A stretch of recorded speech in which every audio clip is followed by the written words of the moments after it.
I always get so nervous when I'm doing the intros, to be honest, you guys.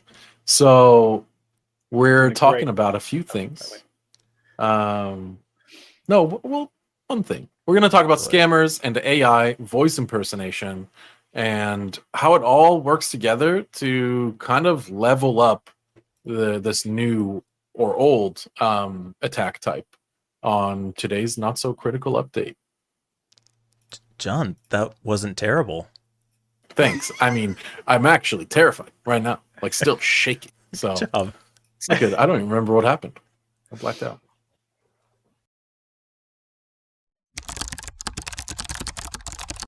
Recording. Scammers use AI to mimic voices of loved ones in distress. Article from CBS News. And if you watched Friday's AI Roundup, I kind of shared some thoughts on this already.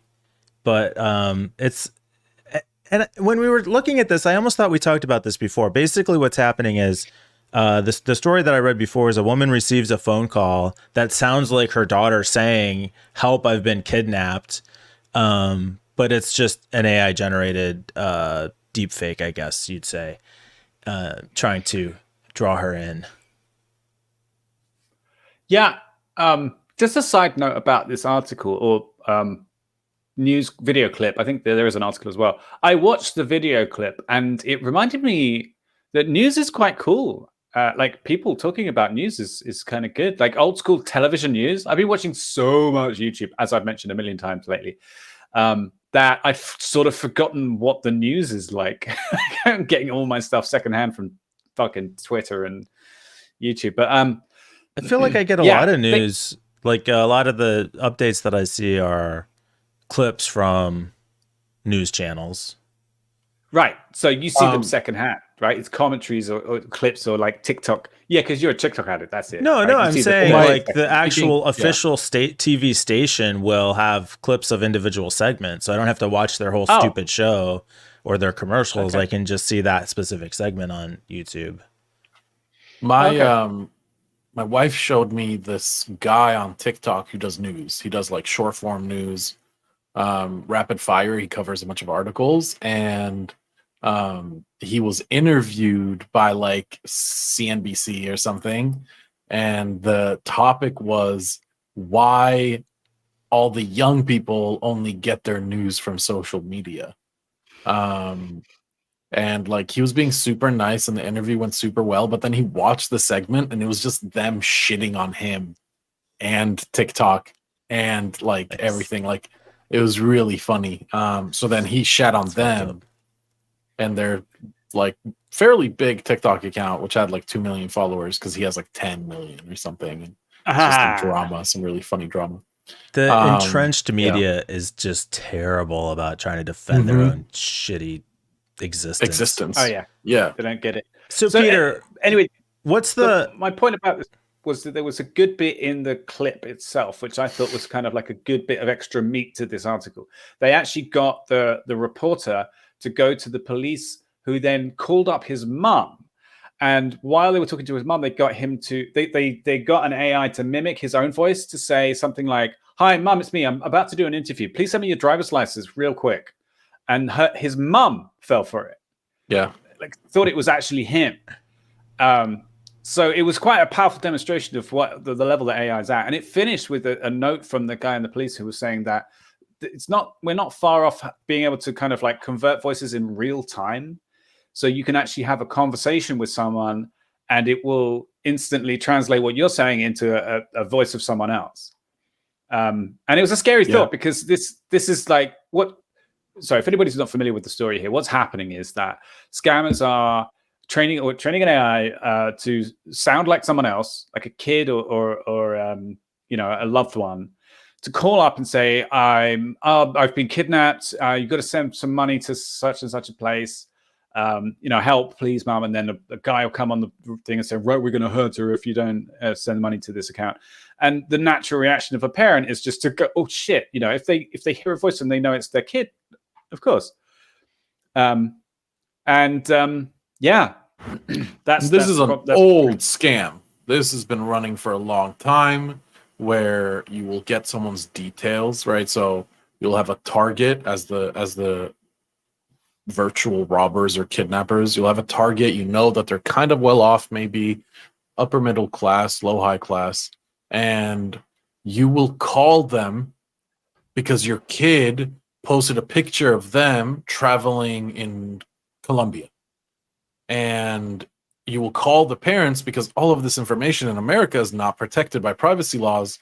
So it's very easy to get these phone numbers and get these details. And you'll do your best impression. It'll be muffled. You'll be kind of cutting in and out, but you will relay the message that you are their son or daughter or whatever, and you have been kidnapped, and they are going to kill me if you call the cops. Oh, they're taking the phone away. And then you hear some broken English saying, like, send us $100,000 or we'll kill your kid. And this is like a common scam.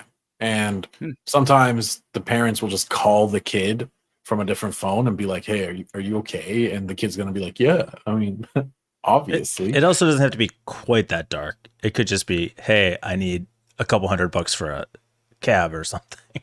Totally. Also very Like they're very gonna common is murder like, me. well, depends on how much money you want. But It like could very be. common It is could like, be, but I got hurt I don't and or I got robbed. I'm at the Western Union. Please help there me. you go. Or like there's so many different ones that you can basically do when your kid's traveling and posting it on their social media, that are just like easy pickings. Like just so easy to do. And then So I made obviously I made the argument on Friday that this isn't new. It's just tools we've already got. Mm-hmm. This I do feel like is an escalation. It's a level up, for For sure. Yeah. So I'll give them credit for that. Oh yeah. By the way, I feel a bit bad, Mike. I cut you off earlier. What were you going to ask? I don't remember. That's gone now. Maybe it was that people should like and subscribe. Like and comment. Like and comment. Okay. Does commenting help the algorithm? I don't know if liking. But what I Nobody do know knows is what that helps the they should algorithm. subscribe to our YouTube channel because we like it. Number go up, make us feel good. Yeah. Or come to Discord. Discord's really probably the best thing because then we actually get to talk to people and.